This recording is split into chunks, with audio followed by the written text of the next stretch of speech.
लोकस्वराज्य आंदोलन तालुका अध्यक्ष प्राध्यापक रामचंद्र भरांडे सर यांच्या मार्गदर्शनाखाली सामाजिक एक संघटना आहे आणि जवळपास 30 वर्षापासून आम्ही इथे गुन्हेगोविंदानं नांदतो. सर्व समाजाचे लोक, मातंग, बौद्ध, मराठा, भोई, वरटी सर्व समाज इथे जवळपास 30 वर्षापासून गुन्हेगोविंदानं नांदतो. पण अद्यापर्यंत देश स्वतंत्र होऊन 75 वर्ष झाले. अद्यापर्यंत आम्ही स्वतंत्र झालो ना, आम्हाला कुठल्याही प्रकारचा न्याय भेटला नाही. जीवन जगताना मूलभूत सुविधा लागतात आणि शेवटच्या क्षणी जेव्हा आपणाला अंत्ययात्रा लागते, अंत्यविधीसाठी सुद्धा आम्हाला जागा उपलब्ध नाही. मी येथे लोकस्वराज्य आंदोलन प्राध्यापक रामचंद्र भरांडे सर यांनी जवळपास 11 दिवस नांदेड जिल्हा कचेरी कोर्टामध्ये जिल्हाधिकारी कार्यालयासमोर उपोषण धरलं होतं, आमरण उपोषण. त्या अनुषंगाने मी राज्य महामार्ग 1 तास बंद केला होता आणि इथल्या धनदांडगे लोकांनी शासकीय गायरान ताब्यात घेऊन आम्हाला आवर घालण्यासाठी अद्यापर्यंत स्मशानभूमीला जागा उपलब्ध करून दिली नाही. प्रशासनाने याचं गांभीर्य घेऊन लक्ष देऊन आम्हाला स्मशानभूमी इथल्या सोयीसुविधा उपलब्ध करून इथल्या सर्व समाजासाठी सार्वजनिक स्मशानभूमी उपलब्ध करून देऊन आम्हाला सहकार्य करावे ही मी विनंती प्राध्यापक रामचंद्र भरांडे सरांच्या नेतृत्वाखाली तालुका अध्यक्षांना त्यांनी करत आहे.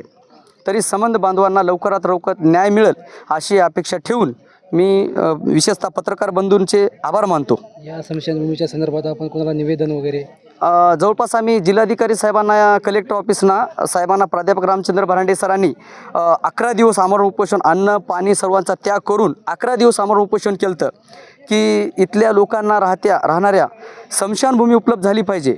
मग या निदर्शनानंतर मी राज्य महामार्ग बंद केला होता 1 तास. प्रशासनाने गांभीर्य घेऊन तहसीलदार साहेबांनी भूमी अभिलेखला तसा प्रस्ताव दिलेला आहे आणि भूमी अभिलेखचे लोक अजून अद्यापर्यंत आलेले नाहीत.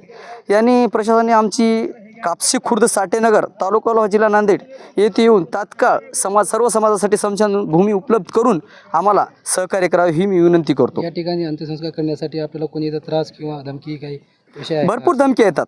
तुम्ही आमच्या कंपाऊंडमध्ये करू नका, तुम्ही बाहेर करा आणि तुमची अवकात काय आहे, अशा भरपूर धमकी येतात.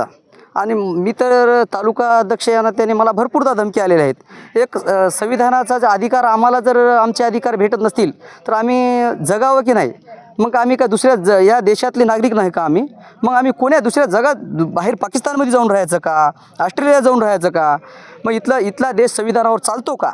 याचं निराकरण इथल्या प्रशासनाने, राज्यकर्त्यांनी ताबडतोब गांभीर्य घेऊन लक्षात घेऊन इथल्या सर्व समाजासाठी मातंग, बौद्ध, मराठा, भोई, वरटी सर्व 18 पगड जातींसाठी स्मशान उपलब्ध करून देऊन लवकरात लवकर इथल्या तहसीलदार साहेबांनी, जिल्हाधिकारी साहेबांनी लवकरात लवकर इथल्या समाजासाठी स्मशानभूमी बांधकाम करून उपलब्ध करून सर्व समाजासाठी देण्याची मी विनंती करतो. या ठिकाणी आपल्या जर मागण्या पूर्ण नाही केल्या तर पुढचं आपलं काय पाऊल असणार?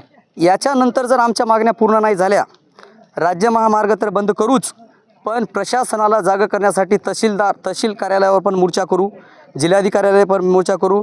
प्राध्यापक रामचंद्र भरांडे सरांनी मला पूर्ण सांगितलेले अधिकार दिलेले आहेत. तसे तालुका अध्यक्ष म्हणून मी कुठल्याही क्षणाला समाजासाठी कोणीही टोकाची भूमिका घ्यायला तयार आहे.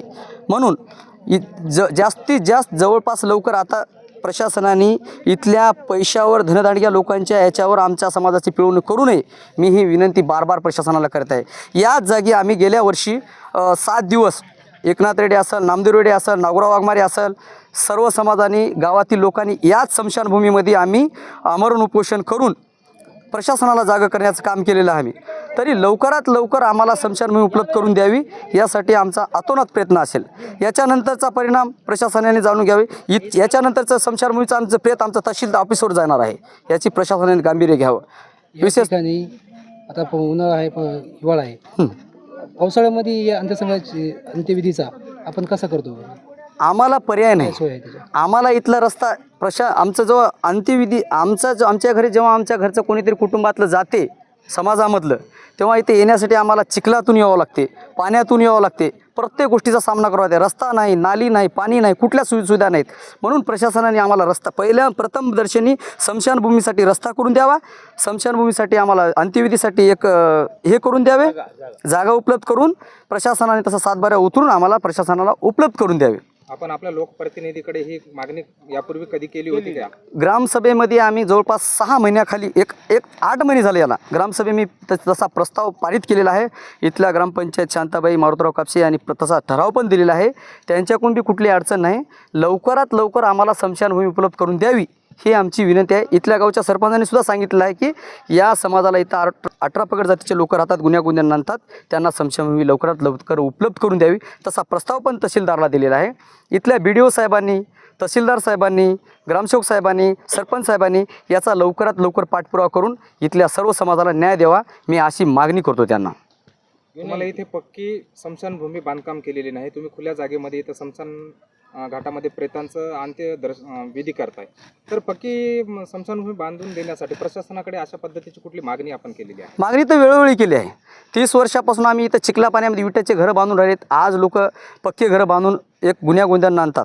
पण प्रशासनाने आता त्याचं गांभीर्य लक्षात घेऊन चिखल आहे, पाणी आहे, आमचे लेकरं छोटे छोटे लेकरं आहेत चिखला पाण्याचं, त्यांच्यासाठी आम्ही भरपूरदा निवेदनं दिलेली आहेत. तशी निवेदन दिल्यानंतर आम्ही आमरण उपोषणं पण केले आहेत. इथलं आमरण उपोषण असेल, राज्य महामार्ग बंद केलेला असेल किंवा जिल्हा कचेरी जिल्हा अधिकारी कार्यालयासमोर उपोषण केलेलं असेल, प्राध्यापक रामचंद्र बरांडेंनी 11 दिवस आमरण उपोषण केलेला विषय असेल, वेळोवेळी आम्ही प्रशासनाला जवळपास 4 वर्षापासून आम्ही येथे उपलब्ध करून देतात, त्याची जाणीव करून देतात. यापुढे आपली मागणी जर मंजूर नाही झाली तर तुमचं पुढचं पाऊल काय असणार आहे? याच्यानंतर जर प्रशासनाने गांभीर्य नाही घेतलं, राज्य महामार्गावर मी आमच्या समाजाचं कोणाच्याही कॅटेगरीमधलं जर काही असेल प्रेत तर आम्ही राज्य महामार्गाचे पर्याय करेल, नाहीतर तालुका लोहा कचेरी पंचायत समिती तहसीलदारच्या दालनात नेऊन आम्ही अंत्यविधी करण्याचा निर्णय घेणार आहोत. प्रशासनाने गांभीर्य नाही घेतलं तर पंचायत समिती लोहा तहसील ऑफिस समोर आम्ही अंत्यविधी करण्याचा निर्णय